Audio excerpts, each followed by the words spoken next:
Nanga lisolo na yo kilobi na kamwe pe na okimawa pe toseki pe na moninga mwasi abenga alobi muna ba tonton misusu bazarande ba impoli boy yo tonton à 50 ans abi munanga na okenanga centre de quarantaine na ba présenta kinga tonton la communauté na biso tonton moko play gentil alatara bien aza ba qualité na ye ba présenter ngai tosali échange à numéro invité nga première fois na ndako. Et puis, tant pending zalaki, na monika na zu voiture na ke na epana ye invité nga muna tonton nga invité nga ata masanga pesinga te ata baloba boisson soft et l'autre côté a proposé mai.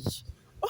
alobi bon, peut-être que mutum susu aza mobali habita mususu ko yamba moi cité mai et ça de l'autre côté. Esinga muna esilité abandi ko yebisanga on a présenté au ndako na yo cuisine yango chambre yango salle de bain salon makambo nyonso moi si pas le bien problème te et comme il va vanda nga na peso bisou les sika ba bobota biso j'espère vous comprendre le bien vraiment d'une façon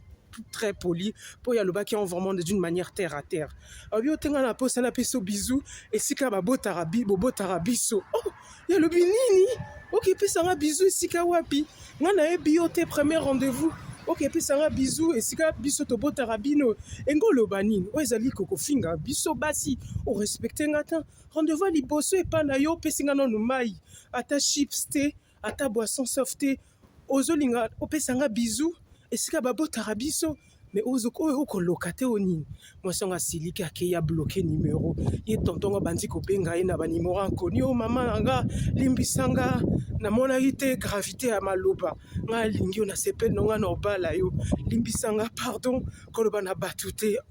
de comment ça tininga tala message et c'est mona c'est vrai que nazo luka mais na mona tina tika na ko luka po nazo ramasser ba n'importe quoi bino penza ba tonton boy bi kolula ba cité kolula ba tontine na bisote yo tonton à 50 ans ok le beau ça tantine na biso bisou sika tobo tarabino non franchement elle est comme Sony na kamwe